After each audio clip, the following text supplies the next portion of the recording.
qu'on est équipé. Salut Jason Keys, très content de t'avoir avec nous ce soir. Ah, t'es sur mute. T'es sur mute, Jason. Hey, j'apprends pas, hein. C'est tout nouveau. C'est comme si on était en mars 2020. Ben, on est encore content de t'avoir avec nous à l'Addendum pour un nouveau Jason Selected. Merci beaucoup. Tu m'as demandé de rajouter ces deux photos-là pour essayer de quizer notre invité Sébastien Savard de ce soir de Jeux CA. Ouais, j'ai un petit quiz pour Sébastien parce que c'est un bar de level 20 de la connaissance sur Donjon Dragon et les fantasy en général. Je me suis dit, tu sais, là, j'imagine, on a comme ramassé un gros paquet de fans de donjons sur le Twitch, là, fait que je veux pas trop les brusquer avec des histoires de l'Ukraine. Transition faire une transition. Quand on parcourt les médias sociaux des Ukrainiens, vous allez souvent voir l'expression Russian Orc. Oui. C'est vraiment fréquent. Là. Si vous rentrez ça dans la barre de recherche sur Twitter ou sur Facebook, là, vous allez trouver, que ce soit en anglais ou en ukrainien, ils vont continuellement traiter les Russes d'orques. Les orques étant les créatures, on sait, là, à la peau verte, brutale, les sauvages. Ouais. Dans Donjon Dragon qui vient de Tolkien. Bien sûr, pour la plupart des gens qui utilisent cette référence-là, c'est clairement pour faire référence au fait que les villes se font saccager par des soldats russes, puis ils agissent comme des orques. Ouais. Ils sont forts, mais il y a une origine plus geek à ça. Ah ouais, hein? Je me demandais si vous le saviez. Non. C'est aussi une chicane de droit d'auteur. Va donc. Pour vrai, là? Il y a un cas dans le orc, non, par rapport? Non, on parle, c'est des orques, là. Ok. Des bons vieux orques, là, comme dans Tolkien. Là. Il y a une chicane de droit d'auteur pour insulter les Russes. Ah, c'est que la raison pourquoi des gens se sont mis à un moment donné... En fait, c'est que les Ukrainiens se sont mis à un moment donné à traiter les Russes d'orques. Ok. Elle vient du monde des geeks. Ah ouais, hein? Je t'invite à passer à la slide suivante, Tommy. On va en apprendre ici. En 99, un auteur qui s'appelle... voyons, j'ai perdu Eskov. le mot, ouais, il a publié The Last Ring Bearer en russe. Ok. C'est le gars, il a fait comme c'est un peu comme c'est un vrai roman là, ça a été publié à des millions d'exemplaires dans le monde russe, c'est-à-dire là, en Russie, en Ukraine, en Biélorussie. Last Ring Bearer, dans le fond, c'est Eskov. Il a comme réinterprété le texte de Tolkien. Dans sa version, c'est le Mordor, c'est une monarchie constitutionnelle en pleine révolution industrielle. Et elle se fait menacer par la faction impérialiste menée par Gandalf. Et éventuellement, il y a même le retour du roi, là, voyons comment il s'appelle, Aragorn. Là, et compagnie. Ça a l'air meilleur, ça. C'est vraiment comme un flip side. Ouais. Et il y a une grosse chicane de droits d'auteur, bien sûr. Quand ça a sorti dans les années 90, ceux qui avaient les droits... Parce que le gars, dans le fond, c'est comment les Russes, ils arrêtent pas de copier nos affaires. J'aurais été pour les Chinois, mais sûrement qu'ils se prient pas. C'était parce qu'ils savaient que le Lord of the Ring allait être au cinéma. Ah, ok, je comprends. Qui a voulu faire une passe de cash. Fait qu'il a écrit The Last Ring Bearer, qui est vraiment comme un genre de flip side. Là. C'est les hobbits qui sont les méchants, les orcs qui sont les gentils. Puis c'est très comique, là. Puis ça l'avait fait beaucoup jaser dans le monde russophone à l'époque. Ok, Jason, ok. Puis il y a beaucoup de jeunes Ukrainiens qui étaient comme, voyons donc, c'est donc ben niaiseux, tu sais. Puis quand l'invasion a commencé c'est en 2014 qu'ils ont commencé à traiter les Russes d'orques. Parce que là, tu sais, ils se sont dit, tu sais, c'est le monde qui pense que le Mordor, c'est les good guys. Tu sais. Je pense que la plupart des Russes se crissent de Tolkien. Là. Ouais, mais cette expression-là part de là. C'est sur les réseaux sociaux, là, Reddit, puis toutes ces places-là. Mais en langage russe, le VK. Puis ils se sont mis à faire des jokes avec ça. Là. Tu sais, c'est les orques du Mordor nous envahissent. Mm-hmm. Éventuellement, ça s'est comme répandu dans la population en général et maintenant, vous allez sur Même le gouvernement ukrainien, des fois, il ne gêne pas des traités d'orques. Mais je trouve ça très comique là, qu'une blague de geek. Là. Parce que la blague de geek, à part de Eskov, on s'entend. Oui, je comprends. Eskov n'a pas rapport avec l'invasion de l'Ukraine. C'est un geek auteur qui a voulu faire une passe de cash en écrivant. Moi, je suis un gros fan des réinterprétations. Tant drôle à lire. Oui, ça peut scorer, effectivement. Et ici, t'en as un c'est Gandalf qui est le boss Gandalf le blanc, c'est comme une métaphore sur Yves Balrog les alone. États-Unis. Yves Balrog alone. Il était chez eux, lui. Je trouve ça comique. Fait qu'on part. On part ça. C'est vrai que c'est très J'ai un scoop. Un scoop pour nos auditeurs à Jason Selected. Et vous l'avez peut-être appris, mais sinon je l'annonce en exclusivité. Vladimir Poutine est, selon ces journaux-là, probablement mort et a été remplacé par un body double. Tabarnak, man. Le Daily Star, ça a l'air fiable. Puis ouais, le Daily Star, le Express, puis il y en a une couple d'autres aussi. Là. J'ai vu des gens partager ça, puis là j'étais comme, ben voyons donc, c'est ton ben niaiseux. Vladimir Poutine est déjà mort et a été remplacé par un clone, dans le fond, qui a pris sa place, comme un, tu sais, pas un clone, c'est quoi un body double, c'est une doublure. Un clone, c'est bon. Une doublure. Voilà. Puis là, ils disent la source, c'est le MI6. Le MI6, c'est la CIA du Royaume-Uni. Ouais, c'est eux autres qui engagent. C'est vraiment niaiseux. C'est vraiment niaiseux, mais ça m'amène à parler de mon sujet préféré de ce soir. OK. Qu'est-ce qui arrive si Poutine meurt?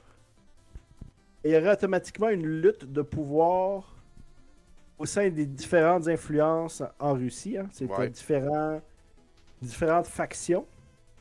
Ben là, si on se souvient les affaires que tu nous as montrées les années d'avant, on sait déjà ça va être qui. Ça va être celui qui se tenait bien gros avec Vladimir. Dans le sens que lui, il a pris la place d'Elstine parce que c'était le chum à Elstine qui a pris la place à Gorbatchev. Vladimir Poutine est devenu président parce qu'il était il était le premier ministre du président Elstine.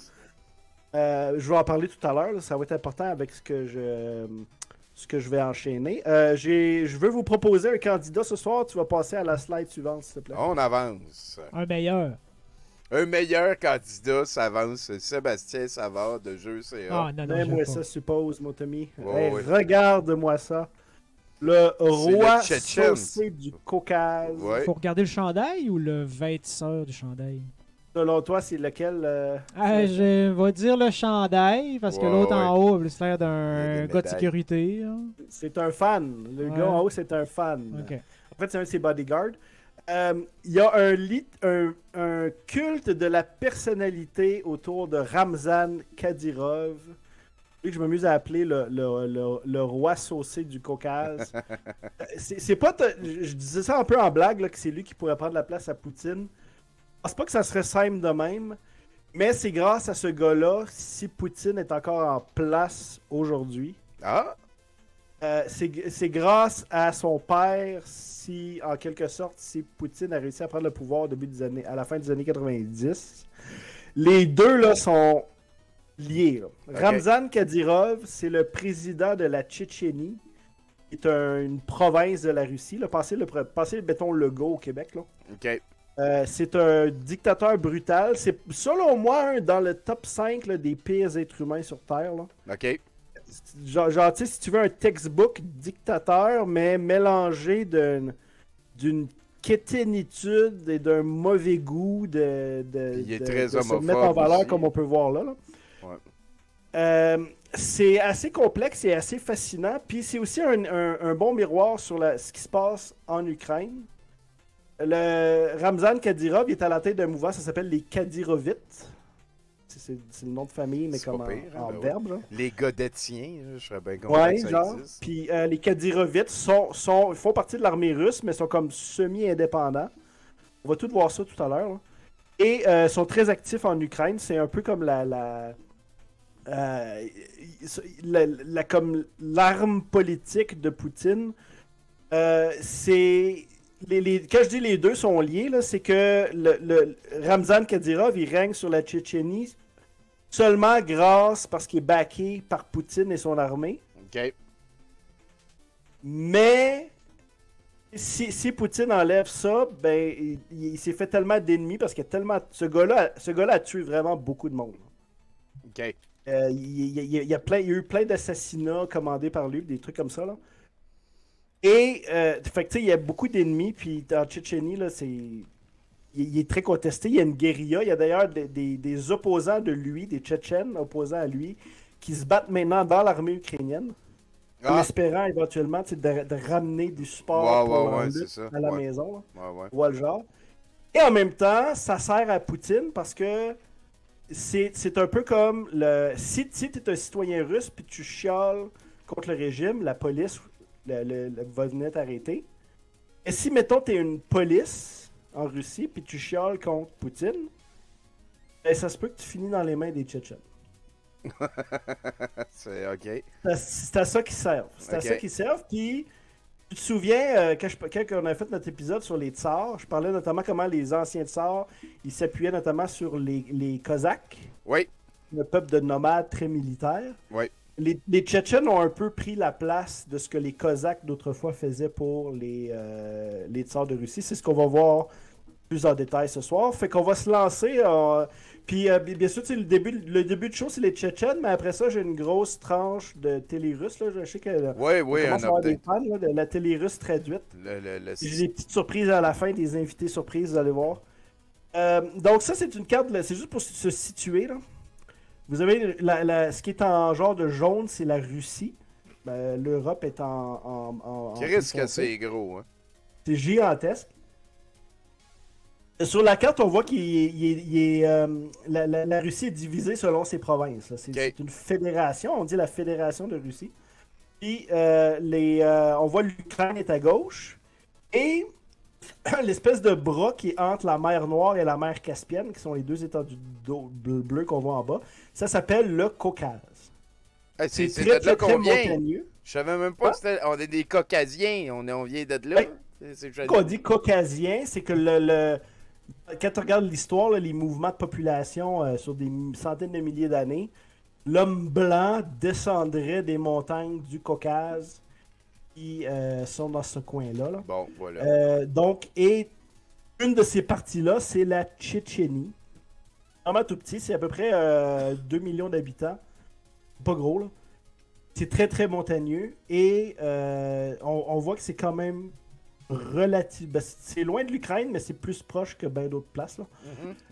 Puis ça fait partie là, de cette espèce de limite frontalière de la Russie, là, qui ça a tout le temps été des zones de conflit entre les gens de ces régions-là qui veulent de l'autonomie et le pouvoir à Moscou qui veut les garder contre leur gré. Passe à la slide suivante, s'il te plaît. Qu'est-ce que c'est grand? Tabarnak. Là, on va zoomer sur cette région-là. Là, on a le Caucase là, en one-shot. Puis vous voyez que la Tchétchénie est en plein milieu. Pas Tchétchénia, là. C'est l'espèce de petit gris-bleu. Ce que vous voyez, c'est... parce que la ressource économique principale de cette région-là, c'est le pétrole. Notamment le pétrole de la mer Caspienne.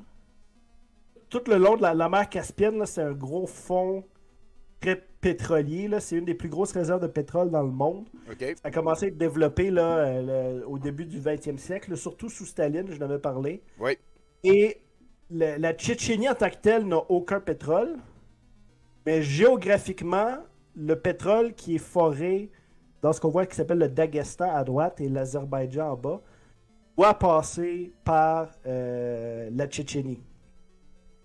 C'est une route pour le pétrole, c'est les gros pipelines. Toutes les pipelines qui montent vers la Russie et vers l'Europe. L'Azerbaïdjan, qui est en dessous, faisait autrefois partie de l'URSS. C'est maintenant un pays indépendant, qui est de langue turque. Et l'Arménie, qui est à gauche, et qui est comme pogné en sandwich entre l'Azerbaïdjan et la Turquie. C'est un allié de la Russie. La Géorgie juste au-dessus, ça faisait aussi partie autrefois de l'URSS. La Géorgie s'est séparée. Et en 2008, ils ont voulu faire partie de l'OTAN parce que la Russie continuellement s'ingérait dans sa politique interne. Ouais. Ils ont juste fait la demande de faire partie de l'OTAN, puis la réponse de Poutine, ça a été de les envahir au mois d'août 2008. Ils ont perdu là, ce qu'on voit qui est écrit Osseta, c'est le South Ossetia. Ouais. Puis l'Abkhazie en haut à gauche. Ça, c'est occupé par l'armée russe. Et c'est comme c'est ce qu'ils appellent des provinces séparatistes. Mais en réalité, c'est juste parce que l'armée russe occupe ces parties-là. Ils aiment pas super gros, les Russes. Ouais, c'est des grosses guerres civiles. Et surtout, la plus grosse guerre civile a le lieu en Tchétchénie de 93 à 2000. Cette partie-là est très importante pour la montée au pouvoir de Vladimir Poutine. Fun fact, juste pour aujourd'hui en 2022, là, tu vois, la Tchétchénie, c'est 1,5 million d'habitants. Puis le Daghestan, qui est juste à côté, qui fait aussi partie de la Russie, c'est 3,1 millions d'habitants, donc 2 fois plus. Quand on regarde les chiffres des pertes en Ukraine, dans l'armée russe en Ukraine, parce que le gros de l'armée russe, là, ça vient de ces régions-là, c'est super pauvre. Là. Okay. Comme je l'avais mentionné, c'est des régions pauvres qui forment le gros de l'armée russe. Ouais. C'est parce qu'il y a beaucoup de jeunes. C'est ça. Tandis que autour de Moscou, c'est vieillissant un peu comme nous au Canada. Ouais. Les ados, ben, c'est dans cette région-là, au Caucase, ils se font recruter dans l'armée russe et ils se retrouvent à se battre en Ukraine. Le Daghestan, qui a 3 fois plus de population. 2 fois. 3,1 millions, 1,5. À 40 fois plus de pertes en Ukraine en nombre de soldats morts que la Tchétchénie. Ça, c'est les chiffres officiels de la Russie. C'est probablement encore plus élevé que ça. Là. Ouais. Là, ce qu'on pense, c'est quand je dis la Tchétchénie a une place spéciale dans le régime poutinien. Ouais. C'est ce qu'on va voir un peu plus loin. Là. C'est un peu comme les chiens de garde de Poutine là, pour faire avancer ses affaires. Là. C'est des hommes de... Il s'en sert comme ces hommes de basse besogne, là, ce que j'appelle les Kadyrov, là, qui sont au pouvoir en Tchétchénie. OK. Moi, je me sers beaucoup... c'est un gars qui s'appelle Kamil Galev. Je vois le Kamil Galev, c'est un fellow du Wilson Center puis de l'Université de St. Andrew en Écosse. Je me suis servi beaucoup là, de ses recherches là, sur la Tchétchénie. Je vais t'inviter à passer à la slide suivante. Slide suivante! Tu es la slide d'un soir. Tu suis-tu, toi? Ça va? Moi, ce que je trouve fascinant, c'est que c'est récent. Là. C'est pas comme intangible, genre des vieux tsars. Là, on était là, toi puis moi. Là. On jouait à Donjon Dragon. Là, on s'en va dans les vieux tsars. Là. Ouais. Okay. Ben, là, on retourne dans le passé. Là. Bon. J'avais dit c'est montagneux, on l'avait vu un peu sur la carte tantôt. Ça, c'est une photo des prises en Tchétchénie au début du 20e siècle. Historiquement, les Tchétchènes, c'est un peuple de montagne. Ils se sont convertis à l'islam. Parce que tu avais l'Empire ottoman qui était juste à côté. Oui, juste au-dessus. Ben, oui, en dessous, je veux dire. Oui. Puis, quand Ivan le Terrible a commencé ses conquêtes là, au 16e siècle, il a fait une alliance avec eux. Là, parce que dans le fond, c'est qu'il a renversé les différentes. Notamment à Kazan, là, qui était un genre de sultan vraiment puissant, là, qui était de l'autre bord de la mer Caspienne. Il s'est fait renverser. Ça l'a permis aux Tchétchènes de vraiment se développer, là, de créer comme le genre de Tchétchénie moderne. Là. Mais ils ont été intégrés dans l'Empire russe et il y a eu continuellement là, de la chicane. Ça a tout le temps été comme une région rebelle. Fait partie de la Russie, mais souvent des révoltes plus que d'autres endroits. Là. Comment je peux dire ça? Ils sont dans la moyenne. Ils ne sont jamais intégrés totalement depuis le début. Genre. Ouais, tu sais, souvent la chicane. OK. Quand il y a eu la révolution bolchevique en 1917, on pourrait notamment rentrer ça dans les révoltes tchétchènes parce que les Tchétchènes se sont révoltés contre le tsar et se sont sidés avec les bolcheviks. OK. Concept. Puis, donc, tu sais, parce que c'était une genre de révolte là, du peuple. Là. Puis, comme j'avais mentionné, Lénine, il leur avait promis plein d'affaires. Puis, fait que les Tchétchènes étaient du bord des bolcheviks, tandis que les Cosaques, qui étaient beaucoup présents dans cette région-là, étaient du bord de la monarchie. Fait que il y a eu des grosses guerres entre les deux.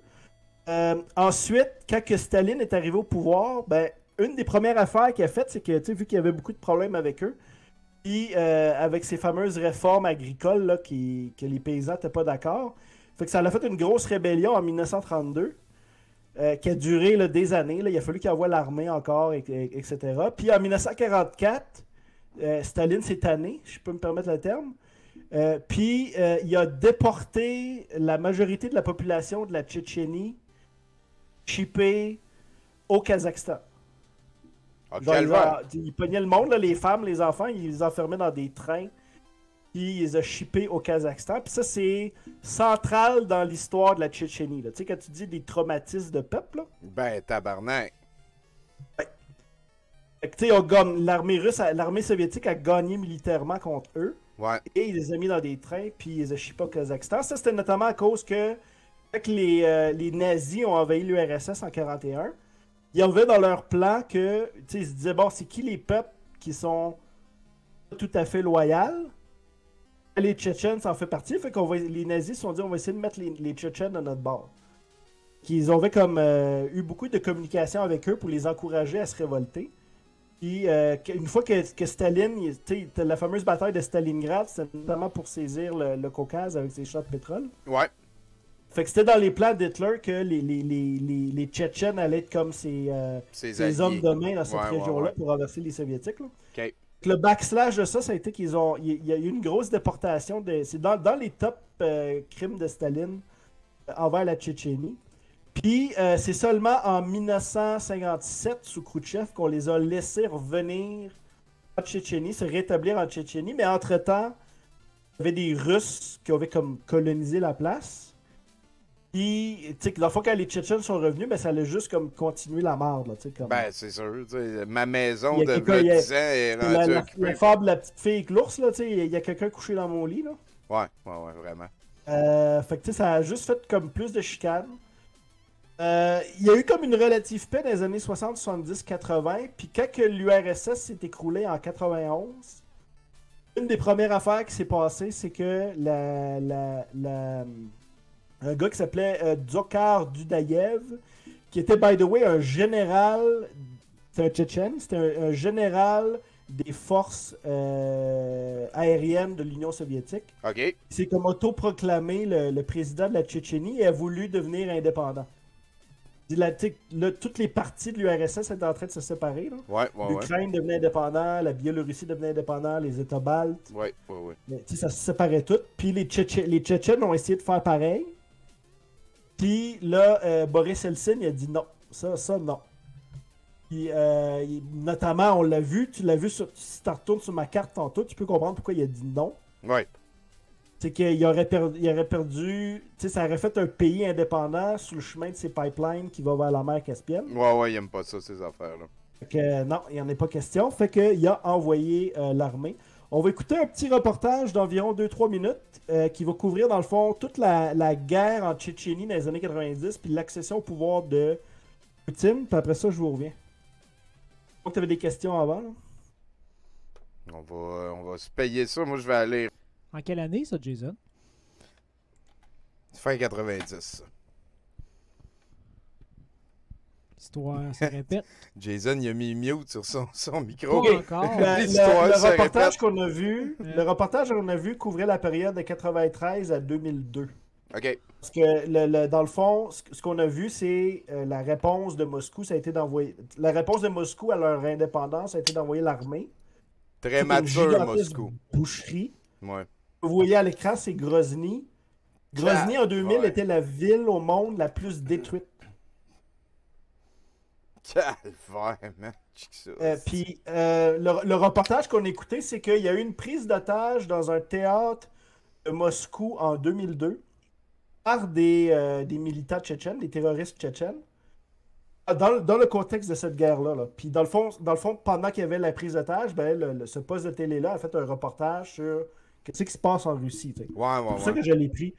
Fait que la guerre a commencé en 93. Boris Eltsine a envoyé son armée. Ils ont mangé une volée au début. Fait que là, c'était les Tchétchènes qui gagnaient, malgré que c'était des grosses pertes des deux bords. Là, il y a eu l'élection de Poutine en 99. Et il y a eu des bombes dans des appartements un peu partout en Russie, placés par des terroristes tchétchènes. Puis Poutine Parce que Boris Eltsine était impopulaire là, en Russie, puis Poutine c'était son second. Fait que pendant l'élection, c'était pas lui qui était censé gagner. C'était l'opposant à Poutine qui était comme le. Parce que Poutine, il défendait dans le fond l'héritage de Eltsine. C'est comme le candidat sortant. Tu sais. Ouais. Pendant l'élection, Poutine a réussi à virer ça à 180 degrés dans l'élection russe. Sur le dos de la question tchétchène en disant, vous avez vu dans l'extrait, là, on va même aller les chercher dans les chiottes. C'est ça qui fait le succès de Poutine chez les Russes. Je n'avais parlé dans mon épisode sur Poutine. Il y a plein de théories de conspiration sur ces attentats à la bombe-là. Ouais, t'as beaucoup qui disent que dans le fond, parce que Poutine il vient du milieu des services secrets russes. Que ça serait comme une espèce d'accoquinance entre les services secrets et les terroristes tchétchènes. Ouais. On fait un genre de deal, là. Laisse-moi devenir... Mets ces bombes-là, je vais devenir président, puis après ça, on va faire un truc séparé. Ouais. Même si t'enlèves ces théories de conspiration-là, comment je peux dire ça? T'as pas besoin des théories de conspiration pour que ce soit horrible. Puis surtout la façon dont Poutine s'est servi de ces attentats-là. Ouais, sûrement. Oui. Même si c'est pas lui qui les a commandés, on le reconnaît, hein? Poutine, encore à instrumentaliser de la souffrance qu'il a créée. On va passer à la slide suivante. Comme on voit, fait que là, tu sais, comme la guerre, ça dure pendant... Il y a deux... Les historiens divisent ça en deux guerres, mais en fait, c'est une guerre. Là. C'est comme en continu. Il est content. Lui qu'on voit à l'écran, c'est... bon, à droite, c'est Ramzan Kadyrov, hein, qui était sur le t-shirt tout à l'heure. Ouais. Et à gauche, c'est Ahmad Kadyrov, qui est son père. Ahmad Kadyrov, c'est un ancien... je crois qu'il était ingénieur, mais à cette époque-là, il était devenu l'équivalent des curés, mais chez les musulmans. Là. Il appelle ça des scholars, des muftis. Mais c'est pas comme nos curés à nous. C'est plus comme quelqu'un que tu vas consulter pour qu'il te dise comment tu dois te comporter en tant que musulman. Non. Et c'est un gars qui avait pas d'armée à lui. OK. C'était pas un seigneur de guerre comme il y en avait plein en Tchétchénie qui était, on le rappelle, là, sans guerre. Là. Vous venez voir le reportage. Fait que Poutine a fait un deal avec ce gars-là. Il a dit, tu vas devenir le président de la Tchétchénie. Excuse, j'ai oublié l'aspect important. Il était avec les rebelles. OK. Mais c'était pas un chef. Ouais, comme un lieutenant. Là. C'était comme l'aile islamique des rebelles. OK. Un coach de vie pour rebelles. Un coach de vie pour rebelles. La méthode de Poutine, quand il est rentré en Tchétchénie, là, la méthode pas de Poutine, mais de l'armée russe, vers la deuxième, les dernières années de cette guerre-là, c'est qu'ils se sont mis à créer ce qu'ils appellent des camps de filtration. Puisque dans le fond, ils débarquaient dans un village, ils ramassaient tous les hommes, ils les mettaient dans un camp de concentration une couple de semaines, une couple de mois. Là, ils les filtraient pour voir c'est quoi leur loyauté, où ce qu'ils se trouvent, etc., etc. Puis, il y avait beaucoup de torture. Là. C'est tout documenté par les cours pénales. Pourquoi pas? Rendu là, un petit peu de torture ou pas de torture? Ouais, mais non, mais c'est qu'il essayait de briser du monde pour en faire des agents, des traîtres. Après ça, il les relâchait dans la population. C'est un peu la méthode de succès parce que ça l'a mis beaucoup de doutes. Parce qu'après ça, mettons, tu réussis à catcher une couple de militants dans le village. Quand eux reviennent dans leur mouvement, après ça, quand ils se font relâcher, c'est pas 100% sûr qu'ils sont pas devenus des agents du FSB. Là, comment on peut leur faire confiance? Puis Ahmad Kadyrov, c'est un peu ça son histoire. C'est que lui, je pense pas qu'il a été mis dans un camp de concentration. Là, il est trop big shot pour ça. Mais il a fait un deal avec Poutine. Il a viré sa veste, puis jour au lendemain, là, il a changé de camp et il a réussi à changer plusieurs des warlords, des seigneurs de guerre en Tchétchénie. OK. Ils se sont tous rangés de son bord. Puis il a dit, OK, maintenant c'est moi le boss, puis on est backé par l'armée russe. On va mettre fin à la guerre. Fait que tu sais, c'est une espèce de bizarre de compromis. Là. Ouais. Il y a eu beaucoup de massacres, puis beaucoup Je peux dire ça, le nettoyage. C'est-tu là que ça s'est décidé? Pas d'accord avec ça? C'est-tu là que ça s'est décidé que... Parce que, tu sais, c'est comme le leader tchétchène, mais c'est juste une province de la Russie. Tu sais, il n'y a comme aucune autre province de la Russie que le leader de la province est important, mais là, on dirait qu'il est important, là. Ben, c'est ça, mais ce qui fait son statut particulier, c'est le deal qu'il a fait avec Poutine. C'est pas ça. sur la slide, celui-là. Ok, oui, je fumerai de la dope pendant la prochaine. Je me doperai.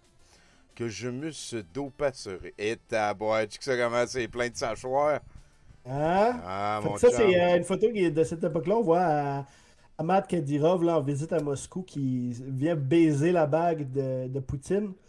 Fait que c'est ça, il devient le nouveau président de la Tchétchénie. En échange que bon, la guerre est finie, on se calme le pompon. Et il y a un nouveau régime en place. Puis ça vient avec des privilèges, cette affaire-là.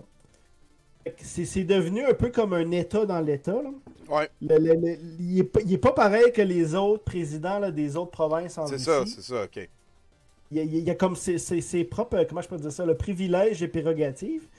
Il a changé un peu la Tchétchénie en espèce de État là, de money laundering puis de mafia. Puis, c'est un peu le Far West à cette heure là-bas. Là. Et éventuellement, ce monsieur-là va mourir. Et en 2007, c'est son fils qui est qu'on a vu tout à l'heure. Pourquoi qu'on passerait par des élections pour avoir de quoi de démocratique quand on peut juste crisser le même gars? Tu sais, c'est le même nom de famille. Fait il y a plein d'affaires qu'on te sauve, là. Ça reste monsieur Azarov, là, Un des aspects qui est mentionné, c'est que depuis ce temps-là, il y a un hôtel à Moscou qui s'appelle le President Hotel, l'hôtel président, qui est un hôtel qui appartient à l'État russe et qui est situé à quelques pas du Kremlin. Et depuis ce temps-là, cet hôtel-là est en permanence, il évalue à 200 militants tchétchènes qui sont en permanence dans cet hôtel-là. Tu sais que je dis que c'est une espèce de garde de Poutine, un genre de garantie, là. OK. S'il y avait des révoltes en Russie, parce que ça arrivait souvent, là, la révolution bolchevique en 1917, elle a été rendue possible parce que l'armée s'est tournée contre le tsar. Quand l'URSS s'est écroulé en 91, c'est que l'armée, il y a même eu une contre-tentative pour sauver l'URSS par justement les officiers de l'armée puis du KGB. Ça a échoué parce que justement les soldats n'ont pas suivi. OK. On dissout l'URSS, merci, bonsoir. Tu peux pas, quand tu es un tyran dans une dictature, tu peux pas juste te fier sur tes institutions. Tu sais, le chain of command, là. Ouais. Ça te prend un backup. Ouais. Ça te prend un backup pour maintenir ces institutions-là dans les rangs. Là, on parle d'une espèce de police secrète ou... C'est pas une police.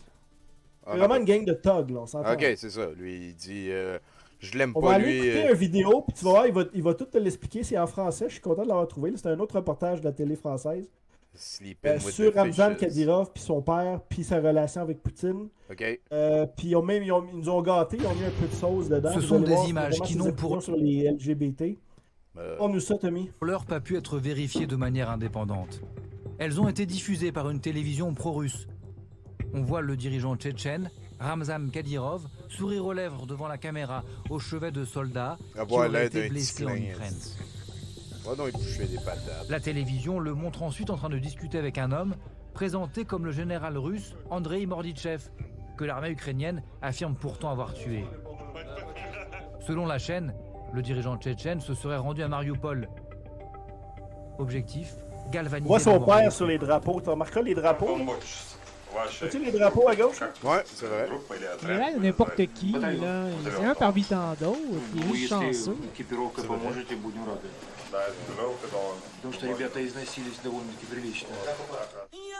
Le dirigeant tchétchène se met en scène en chef de guerre, tu nous l'avais montré, comme on le voit sur ces images de propagande. Mi-mars, Ramzan Kadyrov annonce qu'1 millier de volontaires tchétchènes se rendent en Ukraine pour combattre aux côtés des Russes. Elle recule Tommy au gars avec la grosse barbe blanche. Il a genre 35 ans, quel âge qu'il a, lui? Recule au gars avec la barbe blanche. Ok, excuse-moi. Mi-mars, Ramzan Kadyrov annonce qu'1 millier de volontaires tchétchènes Il est content. pour combattre aux côtés des Russes. Lui, là, c'est le député. C'est tu sais, la Douma, c'est le Parlement à Moscou, là. Ouais. Ça, c'est le député de la Tchétchénie. OK. Il représente la Tchétchénie à Moscou. Il paraît qu'il n'a jamais voté. Là, il est comme partout, là. Puis on va le voir dans d'autres vidéos, là. C'est sexy.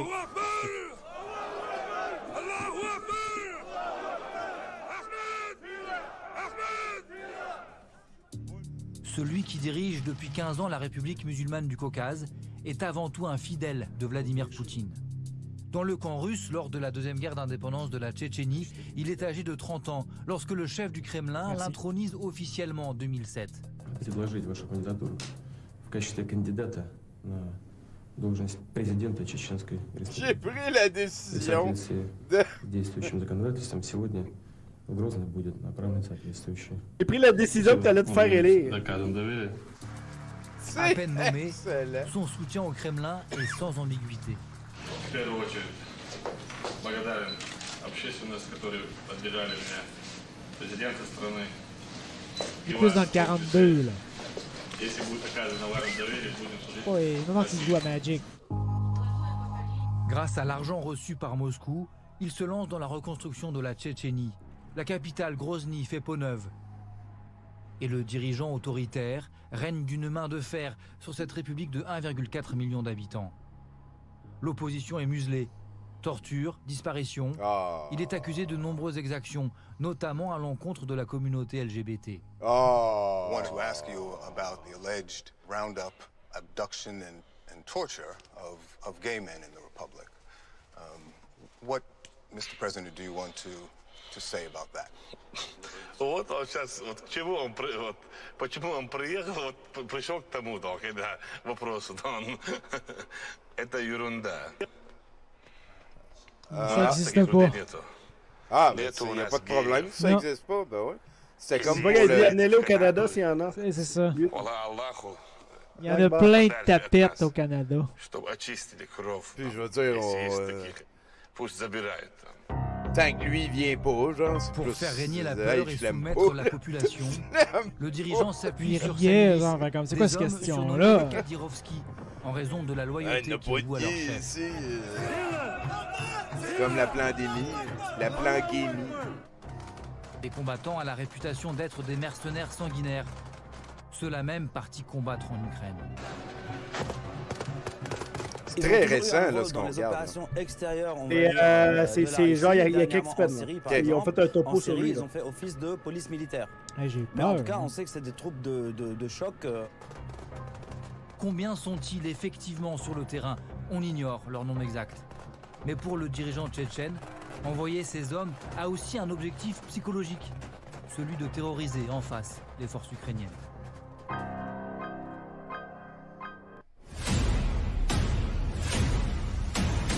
Вместе с Россией мы несокрушимы, равной ей мощи державы в мире нет. Знаки Ахмата Хаджи заветами мнимы. Что нам оставил бессмертие свет? T'es sûr que t'as fini tes devoirs? Мы сыновья и сменно сильных Pourquoi qu'ils jouent pas des figurines de Warhammer? Ахмата Хаджи. У нас сила братства и святая сила веры, и никому ту силу не сломить. И в жилах наших Tabarnak, ce petit gars-là me casse la gueule. хоть и иным духом конохи. За Родину, когда стоять мы вместе, желания и решимости полны. Мы везде! What? Voyons, calvaire, Jason, câlisse! Dans quel monde on vit? Voyons, qu'est-ce que c'était ça? Calvaire, c'était quoi? C'était une pub militaire pour... C'est pas des acteurs, ça, c'est ce qu'ils mettent sur leurs médias sociaux. Là. Wow. Pas comme... c'est comme la position officielle, là. Hey, malaise, sacrément, d'hostie. Ah oui. Les kids avec des mitraillettes grosses comme 3 fois. Moi, eux mon enfant, autres. il met un masque puis il revient en pleurant. On est en dictature, esti. Calvaire, dude.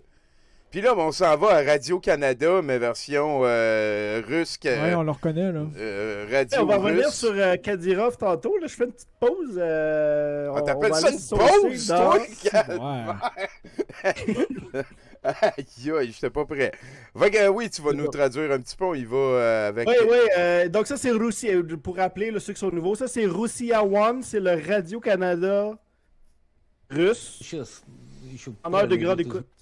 C'est Patrice C'est ce qu'ils Roy. disent de nous. Je peux essayer de Ça vous donne une traduire. idée, là, dans qu'est-ce qui baigne là-bas. Là. Il y a des changements appropriés qui sont en train de se faire présentement avec le Il parle de changement. l'âge des soldats. Donc, parce qu'en Russie, il y a un... Tu sais, j'avais dit, là, à Ouais, ils sont 27 ans, conscrits. on est dans l'armée. Ouais. Là, il dit, il faut changer là, ce maximum-là. Là, que, au premier et deuxième contrat, que quand tu as 27 ans, tu n'as plus besoin d'être dans l'armée russe. OK. Ben, tant mieux. Peut-être que je pense que c'était... Là, ils veulent changer ça. Regarde, il dit ce qui est important, il faut en parler aux gens. Il faut les préparer. Je parle à plein de monde. Ceux qui veulent Ceux qui veulent aller à la guerre. On s'entend là. Mettez veulent entre guillemets. Hein. Ouais. C'est les jeunes gens et les gens qui sont plus jeunes que moi. Hein. Parce qu'ils en savent beaucoup et sont capables, ils comprennent les choses. Les gens un peu plus vieux, ils n'ont pas eu cette opportunité là, de participer. Là, ce qu'ils parlent, c'est la guerre en Ukraine. Fait que là, parce que la limite d'âge dans l'armée, c'est 27 ans, ce que lui, il dit, ce serait vraiment le fun d'étirer ça jusqu'à 42. Ouais. Comme ça, le monde de 42 ans, ils pourraient eux autres aussi aller se faire tuer puis vivre la fierté de mourir pour la patrie. On jase, on jase. On jase. Quand il dit volunteer under contract, c'est de rentrer dans l'armée. Ouais, c'est très... Le support est colossal. Nous n'avons pas beaucoup de jeunes à cause du problème démographique. Demographic gap. C'est une société vieillissante comme nous. Hein. Ouais. Nous avons plus de gens de l'âge moyen et plus vieux. C'est un peu comme notre débat là, sur est-ce qu'on devrait monter l'âge de la retraite à 67 ans. Ben oui, il y a comme ce débat-là, mais pour t'envoyer en Ukraine. Pour envoyer, c'est ça, avec une mitraillette. Puis là, c'est ça. Hey, ça, c'est une autre vidéo. C'est jusqu'à où nous devons aller en Ukraine. Tu vois, comme d'habitude, là, on va de pire en pire. Could you move a il parle du président Zelensky. Là. Comment on peut tasser ce maniaque-là, ce goule qui veut tout nous changer en viande morte sur son territoire où ça a le lieu en ce moment. Quand est-ce que cette goule va arrêter d'être une goule? Vous dites, on est en train de se battre contre des goules. Fait que c'est une guerre d'orques contre des zombies. Hey, on a un dessin de goules. C'est vraiment Donjon Dragon à ça. Check bien. Ils veulent tout changer en viande morte. Ils le disent ouvertement. On ne peut arrêter nous pourrons seulement stopper quand ils vont avoir perdu. Parce que c'est des zombies. Il faut que tu les tues, sinon ils continuent à avancer. Bon, là, ils cherchent l'opportunité de nous tuer, nous. C'est pour ça que je le dis encore. Ils peuvent être seulement stoppés quand on va leur rentrer un pieu dans le cœur. C'est les vampires. Le pieu va être rentré à travers Volodymyr Zelensky. Là, il va y avoir la paix. Pas d'autre choix. Я согласен je suis vraiment d'accord avec toi. Il dit, je vous le dis, là, tu vois, là, il monte un sondage, 70% des gens sont inquiets d'une guerre nucléaire. Ben oui! Seulement 70? C'est ça te prend pas quand même, je veux dire... Je veux juste vous rappeler que ça, c'est une traduction, c'est fait par The Russian Media Monitor, là, vous irez vous abonner, c'est vraiment cool, là. Mais... c'est la télé d'État russe, là. C'est leur Radio-Canada. Ouais. Nous pourrions détruire la côte est américaine. Avec 2 missiles sont seulement nécessaires. Sarmat, c'est leur plus gros missile. Et 2 missiles pour la côte ouest, donc 4 missiles, puis il va rien rester des États-Unis. On jase. On jase. On jase. C'est à côté de chez nous, ça? Oui, quand même. Ben, oui. 4 ракеты. Все, там не будет ничего. Не надо Rien рассказывать, что resté. этот хлеб будет выше небоскреба. Le champignon va être plus haut que leur building. Mais on peut-tu comme il fermer sa gueule à lui? Es-tu Он comme. будет виден из Ça va места. être visible du Mexique. У вас этот гриб. Ah, là, il y a une explosion. Vous êtes vraiment drôles, les gars. Они чем пользуются вообще? Quelle méthode ils vont utiliser? Вопрос в другом. Ils veulent raise the stake, là, c'est qu'ils veulent. Ils parlent de l'OTAN. Là. Augmenter L'OTAN la veut donne. monter la mise. Là. Ouais, Faut pas avoir Они peur d'eux. доводят, они пытаются довести до всего, да? Повышают ставки. Повышают. А мы что, ой, ни в коем случае только не это. Ну так что ли, или что? Вы собираетесь, если мы не А мы должны а не мы будем вестись, объяснять. говоря простым А мы не языком. ведемся, мы просто им Qui объясняем. c'est qui écoute ça, sacrement, d'esti? Voyons Millions donc. de Russes. Ça, c'est leur show le plus populaire. là. C'est à tous les soirs à 6 h le soir. Il y a des images de Nous devons leur missiles. expliquer que leurs calculs sont off. Leur calcul, c'était de penser que les Russes veulent pas utiliser l'arme nucléaire. C'est juste avant District 51. C'est comme ça C'est s'appelle? ça, après ça, il y a un show de Ребят, Вы cuisine. неправильно считаете. Считать надо вот так. Voici comment on doit calculer. А то- Ne vous délusionnez pas. Не надо себя в иллюзии тешить. Ничего там не будет. Ce que nous devons dire, c'est qu'il va Вот rien что rester. надо говорить, объясняйте. Никто Il n'y a pas d'illusion à avoir. никаких иллюзий не питает по поводу ядерной. On va être vraiment correct s'il y a une escalade vers la guerre nucléaire. On va calculer ça correctement. Но считать надо правильно. Я вот только за это. Теперь, Un bon exemple, là, dans une émission passée, у вас в программе дневной был очень неплохой, кстати говоря, пример. Что, несмотря на... avec toute la nazification, les livres en Ukraine, là, qui sont en train de brainwasher les Ukrainiens, là, Нацификацию, вот эти книги и все тому подобное, риторику полную. ils ont plus accès à la télé russe hein, en Ukraine. Ça, c'est à cause des méchants Zelensky. Ils ont enlevé la télé russe en Ukraine. 40% des Ukrainiens sont maintenant contre. Против сносения памятника Великой Отечественной. Ça, ils parlent tout le temps de ça, là, c'est qu'en Ukraine, ils ont tous enlevé leurs monuments de la Deuxième Guerre mondiale. Parce que les Ukrainiens, ils trouvent que c'est des monuments à la gloire du stalinisme. C'est souvent... Puis eux autres, il y a eu l'Holodomor. Ça met les Russes vraiment en crise. Fait que vous allez tout le temps les voir plugger au milieu d'une conversation. Ils vont se mettre à parler des monuments de la Deuxième Guerre mondiale. C'est ma belle statue! On avait une belle statue! Une statue! Là, il dit, il y a 36% des Ukrainiens que ça leur dérange pas. Почему нейтрально? Они просто боятся. Mais ça leur dérange pas parce qu'ils ont peur. 3/4 des Ukrainiens sont contre qu'on met ces monuments-là. Ah, c'est pas pire, ça. C'est comme quand ils disent il y a 10 fois plus de personnes qui seraient venues si ça le Да вот tentait. три là. четверти, Ça compte en при всей conspire, вот этой c'est вот ça que je veux риторике, dire. При всем при этом, три четверти украинцев только против снесения памятника.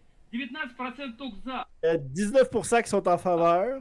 Если мозги поставить нормально, On remet leur cerveau correctement. Il va y avoir 12 à 15% qui disent que ça ne devrait pas être fait, là, de jeter les monuments à terre. тоже скажут, этого делать не надо.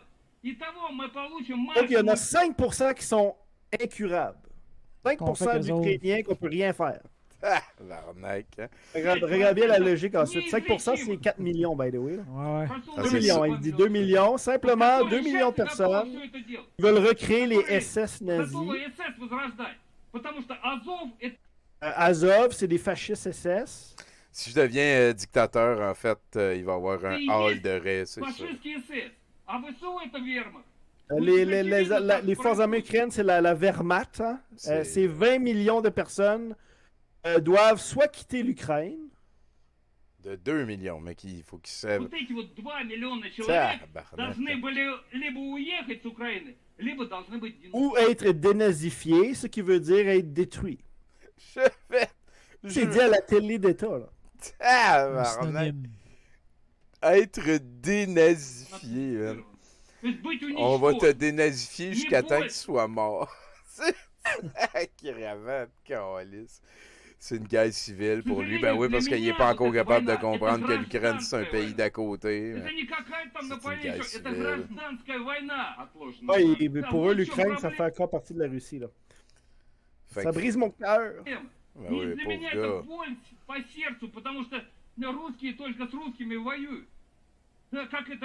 Les Russes se battent contre des Russes. Ouais, mais t'as dit qu'il était avec le cerveau nazifié, malade, là. Comme ça, ben oui, comme ça, il parle de la guerre civile de 1918, là. Ben oui. Et que l'Ouest et leurs alliés voulaient départir la Russie en morceaux. On parle, c'est la guerre civile de 1918, c'est quand il y a eu la révolution bolchevique. Ouais. Est-ce que c'est différent maintenant? Ils poussent des gens contre d'autres gens. Ils n'arrêtent pas de nous diviser. C'est pour ça qu'on les a attaqués avec des mitraillettes. Ils ont transformé la Russie en 10 à 15 pays différents. Il faut toute la référence là, à quand l'URSS est tombé, là, puis ça s'est fractionné en plein de pays. Là. Ouais. C'est jamais un problème pour eux autres, ça ne sera pas pour l'Ukraine. Ils ne réussiront pas. Je te jure qu'ils réussiront pas, tabarnak. Et à la météo maintenant. Ça va, la météo. On va voir la météo, ouais, la météo, c'est quoi de dire. On va faire un petit peu de guerre TikTok, ça sera pas très long. Il n'y a pas eu grand-chose qui a bougé depuis qu'on s'est parlé la semaine passée. Là, ça, c'est la map du Donbass. Là. Oui. C'est très difficile pour l'armée ukrainienne en ce moment parce que, comme je l'avais montré, puis on va le voir dans quelques vidéos tantôt, c'est surtout de l'artillerie qui tire sur de l'artillerie. Ouais. Et ça fait beaucoup de morts. Là. Mais les positions en tant que telles n'ont pas vraiment bougé. Là. Ce que les Russes essayent de faire, c'est de séparer l'Est de l'Ukraine puis de l'absorber dans la Russie. Mais pour faire ça, il faut qu'ils réussissent à fermer. On voit c'est une espèce de pince. Là. Ouais. Il faut qu'ils réussissent à fermer cette pince-là. Là. Parce que sinon, ça serait trop incontrôlable. Là. Puis on voit les lignes bleues, c'est les lignes ukrainiennes qui résistent. Là. J'aime ça. Go, Ukraine, go! Ouais, on va les vidéos suivantes, vous allez voir, ça va être pas mal intéressant. On va voir là, les genres de trucs qu'on voit sur TikTok. Ça ressemble pas mal à notre TikTok à nous, mais un petit peu différent, si vous voulez ce que je veux dire. Il n'y a pas de Mamaloons? Ah non, c'est pas tout de suite. Regarde ça, on voit un peu là, de quoi ça a l'air. Ça, c'est des visions aériennes. Comme j'ai dit, là, c'est des drones. Non, pas s'il vous plaît. Il y a des drones en continu qui filment puis qui essayent d'enligner où ce que tu envoies tes obus. Vous avez sûrement entendu parler récemment, le Canada a fourni des canons à l'Ukraine. Là. Okay. C'est pour ce contexte-là. Là. Puis on voit les champs autour, là, c'est les fameux champs qui sont censés pousser ce qu'on va manger l'automne prochain. Là. Tu vois, c'est complètement... regarde, ça, c'est des bombes thermobariques. C'est utilisé par la Russie. Ça, c'est des... dans le fond, ça envoie de l'essence qui pogne en feu. C'est pour ça que ça fait des genres de grosses boules de feu comme ça, tu vois. Ça tue vraiment beaucoup de monde. C'était pas illégal, ça, me semble, les thermos? Oui, c'est illégal. Là, on a du TikTok. Là. Montre le son un petit peu.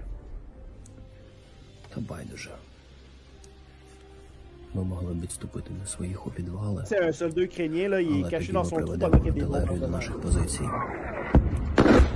Тому ми перечікуємо тут в посадці.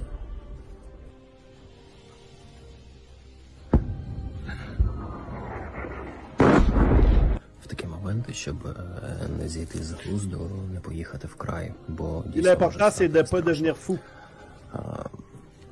Дивишся на Il regarde la nature autour de lui pour se concentrer. Слухаю метеликів, відчуваю вітер. І нагадую собі, за що я тут б'юсь, чому саме я тут знаходжусь.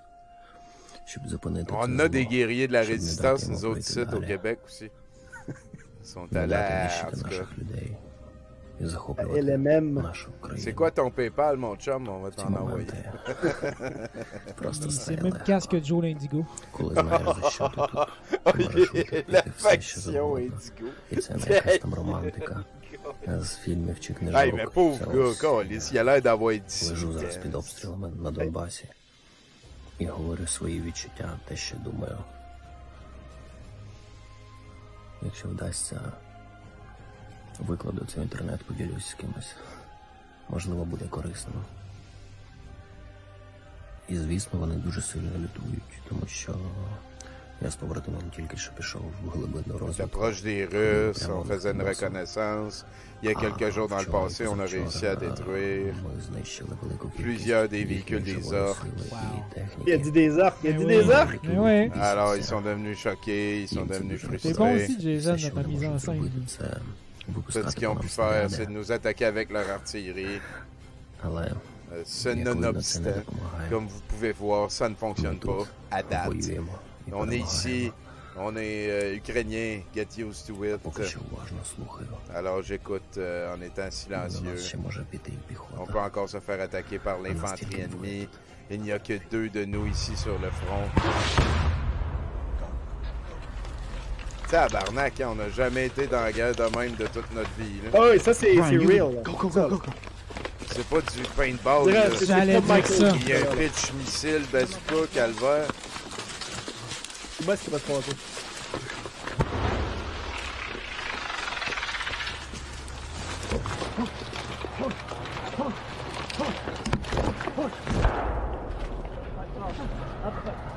Go! Shoot it now! Look, get up the back bar! Up the back bar! Voyons donc.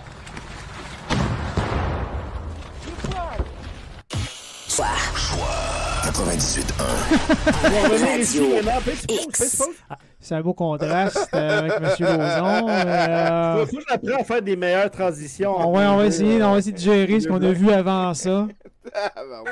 Tu joues de nous tel une harpe infernale. C'est un autre régime d'émotions qui nous attend. Ouais, j'ai fait mon montage à la va-vite un matin, là, puis faut que j'apprenne à mettre des petites transitions smooth. Cléopold Lauzon, qui est le plus récent gauchiste tombé dans la sauce. OK. On y va. On va écouter son entrevue à Radio X, puis il a encore publié un article aujourd'hui où il a dit exactement les mêmes affaires. Vous allez voir, c'est complètement débile. 98.1. Radio Narratif X. bingo. Étant donné qu'il nous reste à peu près 4-5 minutes, oui. Puis tu voulais nous parler du Donbass et de ce qui se passe en Ukraine, on mettra ça, on en fera un dossier complet la semaine prochaine. T'as vécu une expérience assez spéciale. On va dire aux auditeurs, jeudi prochain, je vais le mettre, mon texte sur le Donbass qui s'intitule Merci à la Russie d'avoir libéré le Donbass.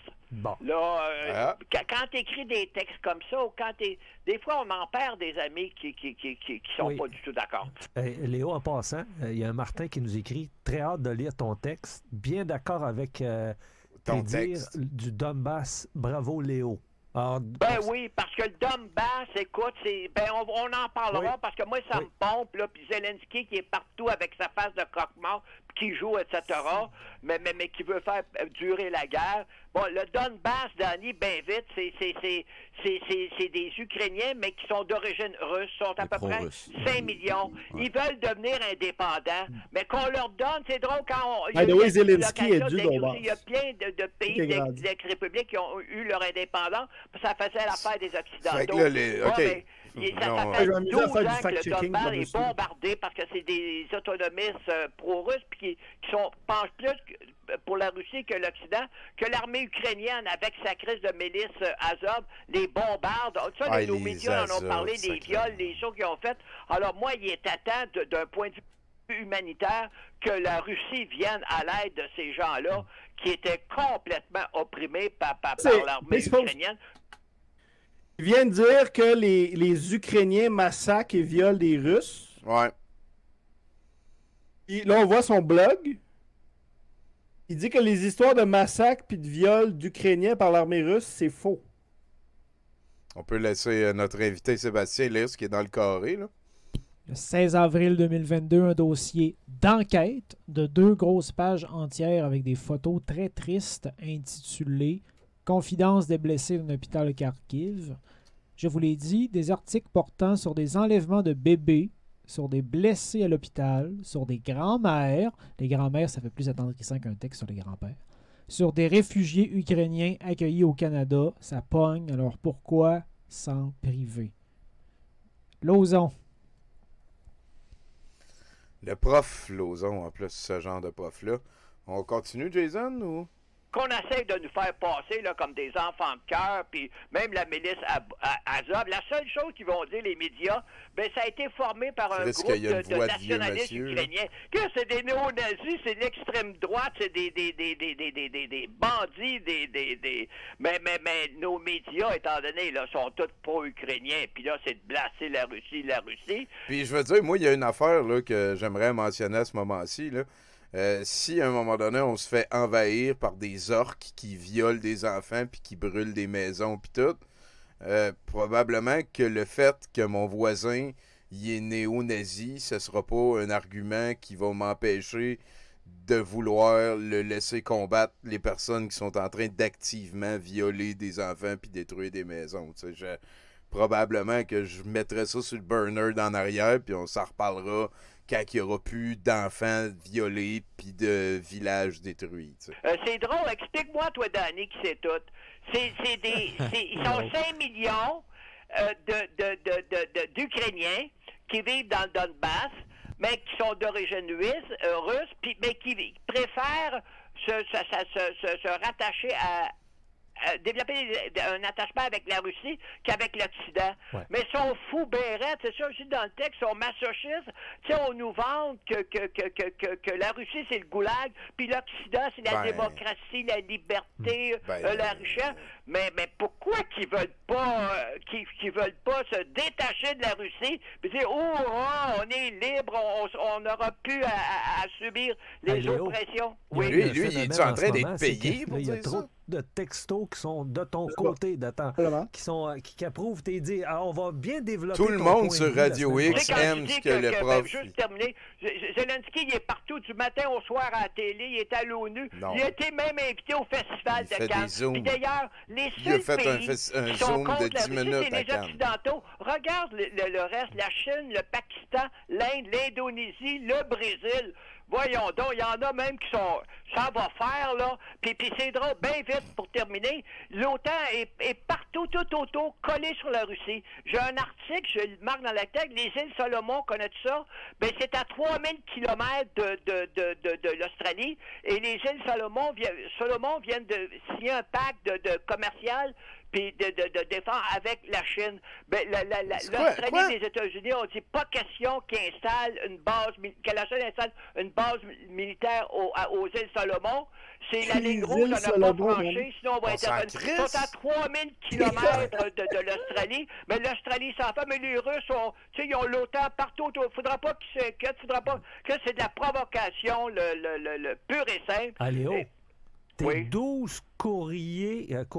12 textos, 12 en 12. 12 en 12 de Léo a raison ce matin. 13, là, t'es rendu un 13e. Bravo, Léo. C'est scientifique. Fait que là, t'es en train de... Sacrement d'esti, t'es en train de me dire qu'à Radio X, ils sont passés d'antivax à pro-russe dans le temps d'esti de changer sa couche pleine de pets de sauce.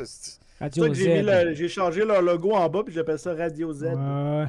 Calvaire, Seb! Mais c'est qui écrivait le texte juste avant? C'est moi qui ai acheté ça. Là. Tu parles des affaires noires? Ouais. C'est toutes des affaires en plus qu'on a vues dans des Jason Selected. Mes amis! Ouais. Hey, bonne semaine, on développera là-dessus la semaine prochaine. Non, vos gueules, calvaire, non. De courant à nouveau. C'est ça. Stéphane Roussel, il faut que tu agisses, t'es le seul qui peut nous sauver. C'est un super héros, Stéphane Roussel. Peut-être qu'il revient 14 ou même 15 en 15 textos, là. C'est inquiétant. Hey, bonne semaine, on se parle là-dessus la semaine prochaine. Ouais, je suis une petite jalousie, Léo, en effet.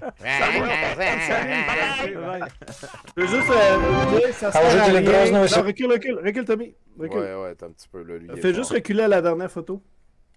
Bonne semaine, on se reparle là-dessus. Ça sert à rien, mais c'est pas. Ça sert à rien, by the way, d'aller écrire sur son Facebook. Léopold Lauzon connaît rien aux ordinateurs. Vous voyez Léopold Lauzon qui poste sur Internet, sa fille. Ok, lui il est old school là, c'est comme lui il voit pas ce que vous allez poster. Moi je suis capable de chialer au téléphone, mais je chiale pas sur les réseaux sociaux encore. Peut-être que je pourrais chialer sur fax. Si tu me donnes ton numéro de fax, je peux t'envoyer du chiolage. Okay, puis lui, il est plus en économie, il me semble. J'ai une petite jalousie, Léo, en effet. Un prof de comptabilité, il a déjà été pertinent, mais Moi, honnêtement, je l'ai toujours trouvé cave. Parce qu'il y a tout le temps...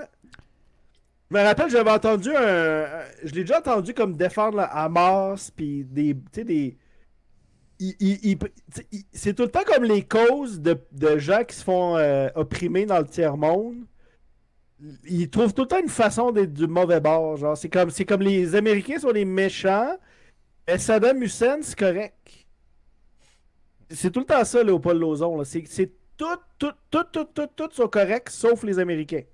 Fait que dès que quelqu'un est contre les Américains, ben, Léopold Lauzon, il va être de ton bord. Comme Michel Colomb, là, comme Noam Chomsky un peu aussi. C'est aussi niaiseux et primaire que ça.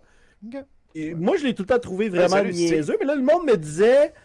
Et là, non, il n'est pas niaiseux, Léopold Lauzon, là, il est super incompris. Il dénonce les paradis fiscaux. Ben ça, c'est le fun, ça ce bout-là. Oui, mais moi, je pense, tu sais, parce que il y en a plein d'autres qui dénoncent les paradis fiscaux. Oui, je comprends, là, on n'est pas obligé de... Ça serait le fun que, quand moi, je vais citer quelqu'un qui explique les paradis fiscaux, il dit pas 5 minutes après, merci Vladimir Poutine d'envahir. Ben oui, d'aller. Ben oui, parce qu'on se fait mentir. Genre, quelqu'un m'a dit aujourd'hui, il vient de scraper la totalité de sa carrière en 8 minutes. Et après ça, il est allé mettre sur son Facebook. Il a demandé à sa fille de mettre sur son Facebook. Il a mis de quoi sur son blog qui est aussi pire que ça. Puis les textes que vous avez vus, c'est la réponse qui avait été mise sur son blog. Ouais. Je l'ai juste pasté par-dessus son entrevue. Là. Il dit la même affaire. Là. Et puis il comprend vraiment pas ce qui se passe. Là. La population du Donbass, c'est pas comme les Ukrainiens contre les Russes. Zelensky, là, il est né dans le Donbass, puis il a fait sa carrière à Moscou. Sa carrière d'humoriste, là, je l'avais passé des vidéos ici, là. Vous avez vu une vidéo, il est en avant de Vladimir Poutine dans le public, là. C'est Zelensky, c'est... Parce que l'Ukraine a tout le temps été très tournée vers la Russie. Et l'est de l'Ukraine qui se fait envahir présentement, ben c'est les Ukrainiens russophones qui mangent des bombes sur la tête. Ouais. Ils nous parlent tout le temps Azov, les méchants nazis Azov. Azov, c'est un régiment qui a été créé à Mariupol, au Donbass. Et les commandants, c'est des gens... T'en as beaucoup qui sont des russophones. C'est des nazis, mais c'est des russophones. La population du Donbass ne veut plus rien savoir de la Russie qui leur... Parce que, écoutez nos anciens épisodes, on a passé en masse. Oui, effectivement. C'est l'Ukraine, c'est une histoire de... Comme la Tchétchénie, c'est une histoire d'une colonisation avec une armée d'occupation. Puis tu peux pas dire, le Donbass, les gens du Donbass, ils sont pas de notre bord à nous. Les gens du Donbass... Tu peux pas savoir qu'est-ce qu'ils pensent, parce que si tu te promènes dans les zones occupées par l'armée russe au Donbass... Ben oui, si tu chiales, ils vont dire t'es pas fin, puis ils te mettent du polonium dans des céréales. Il y a la peine de mort au Donbass, puis t'as pas de liberté de presse, il y a rien. Là. Ben non. Les gens vont vous sortir, puis ils sortent tout le temps le même... C'est pour ça que c'est la vraie liberté là-bas. C'est tout le temps les mêmes trucs, là. J'en ai parlé dans nos anciens shows. Il y a pas de liberté de presse. Tu peux pas savoir qu'est-ce que la population pense là-bas. Faut que tu... Bref. Gamble. On va retourner au roi saucé du Caucase. Il est VIP, Ramzan Kadyrov. Tu sais que ça, Tommy, tu vas aimer ça. Ah, c'est lui! La fierté belge. Jean-Claude Van Damme. Les muscles de Bruxelles. Qui ne s'est pas fait vacciner et qui n'a pas porté le masque. Il est bien, là! Спорт и двойной удар, познакомиться с лучшими бойцами президентской службы безопасности, а после посмотреть на выправку... Il n'y a pas de traduction malheureusement, là. Ça c'est straight des médias russes, là. Ça date, là. Oh non, check bien le prochain invité. On va tout dépasser, ben. Écoute le son un peu, Tommy. Я только что со съемок, где мне пришлось много кричать, поэтому и голос хриплый. Наверное, придется вместо речей показать несколько ударов. Ходят слухи об баснословных гонорарах. Якобы Ванессе Мэй пообещали за выступление $500 000. Шоу актерын этохлер нохчи хасалин махадом Стивен Сигал-Лерин. Steven Seagal, ben oui, quand il est allé manger des radis. Mon Dieu, mais c'est juste les stars. C'est les plus grands des plus grands. Le gros gratin. Il ressemble un peu à Sylfran. Du brouhaha. Qu'est-ce que tu fais là? Qu'est-ce qu'il fait là? Il est bon. Il va sortir un... Il va sortir en 45 mm bientôt, là. سعودي ريجيون كيغل خوچون سكادر بانزان امياديش ويقومن كولتور شين خاصيت شلر خايتر سيغوس بيغل دوقش نوخشي خلخر شين угоря хоми خلر I think this is my favorite dancing in the world. Я считаю, что это его самые любимые танцы в мире. Чеченские. Yeah, in the world. В мире. Самые любимые танцы в мире, да. Чеченские. Лезгинка. Лезгинка. C'est most impressive. Ben bon, les nouveaux amis. Очень выразительные, самые большие эмоции. C'est parce qu'il veut pas payer de taxes. Steven Seagal, c'est-tu avec des homophobes pour sauver ses taxes? Ben voyons donc. Tous les plus grands, il manque juste Gary Gygax. Obélix. Gary Gygax, il est cool. Ben, l'entrevue après, ça va être vraiment drôle. On va se marrer un petit peu de Gérard. Tous les invités prestigieux, ils ressemblaient à un monsieur patate. Hein? Comment ça va ta carrière, Gérard? On finit-tu sans grand? Peut-être qu'ils vont encore le mettre dans des films. Mais Mammouth, c'était correct. Ils sont incapables de pas faire un film français qui n'a pas de Depardieu dedans. Il n'y a pas d'autres acteurs. Oh, ils sont rendus à Kev Adams. C'est ça. C'est pas non plus. Mets-le-son. Puis en plus, c'est très délicat de voir. Et effectivement, j'ai pas rencontré d'Hitler. J'ai pas rencontré de gens encore Juste le président russe. Quoi. De quoi? Juste le président russe. Ah, parce que vous pensez que c'est un Hitler? Il a fait quoi, des holocaustes? Je ne dirais jamais que c'est Hitler. Non. Il a fait juste le président russe. Non, mais parce qu'on peut s'interroger sur les droits de l'homme en Russie. En Russie, par exemple, on décrit énormément Poutine, alors que, bien sûr, qu'il n'y a rien de... Vous diriez toujours que c'est une grande démocratie? Il y a rien. Je pense qu'ici, ils sont plus malheureux, les gens. qu'en Il y a Russie. beaucoup de gens qui voudraient avoir un Poutine comme président. Vous n'avez pas rencontré cet homme, et vous connaissez pas ce que c'est... dans le cas de président. Je ne sais pas si je dirais que c'est une grande démocratie. Je pense que c'est les résultats plus que l'homme, les politiques. Du moment où vous ne dites pas que c'est un dictateur, c'est déjà... C'est la fin de mon segment sur le roi saucé du Caucase. As-tu l'article que je t'avais envoyé, Tommy? Ça me faisait beaucoup rire. Bien sûr, c'est vrai. Quand on nous dit qu'on est en dictature au Canada on l'a pas facile avec l'urgence sanitaire. Je vais vous mettre le lien aussi dans le chat de l'article de Jason. Vous pourrez l'ouvrir en un onglet pour y revenir. Et donc, voilà ici. Ok, ça c'est en mars 2020. Montre qu'on voit le titre ou enlève la pub. Là. Et Ramzan Kadyrov qui dit « Les gens qui ne s'isolent pas devraient être tués. » Tu sais comme... de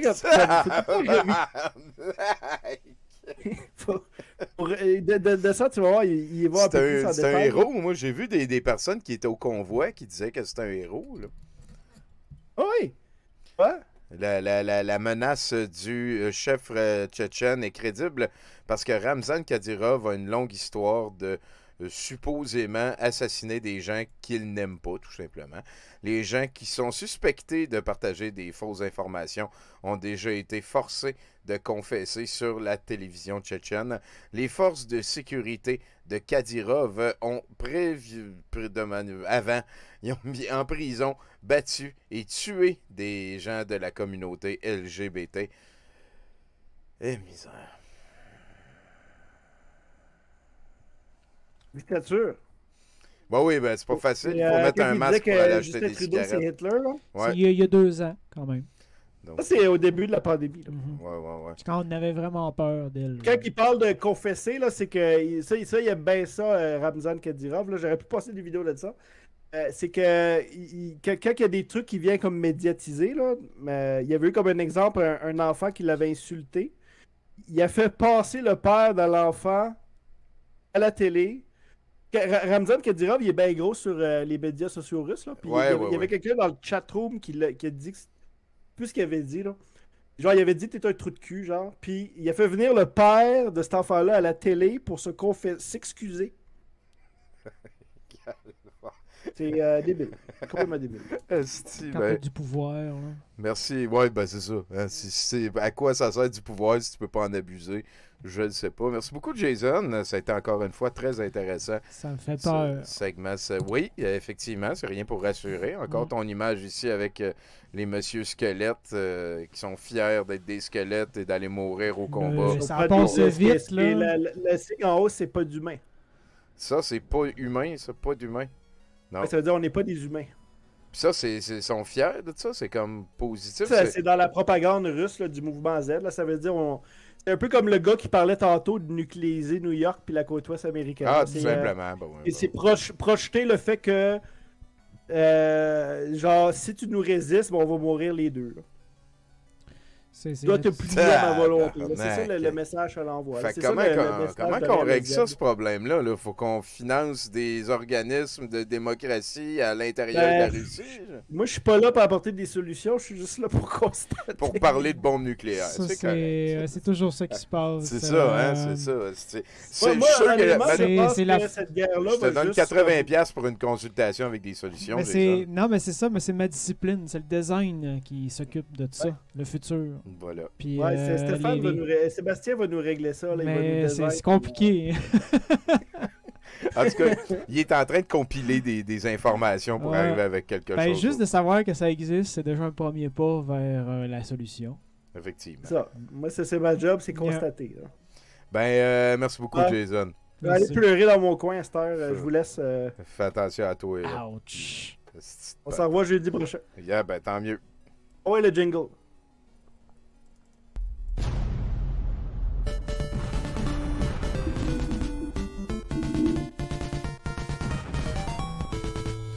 On va faire une petite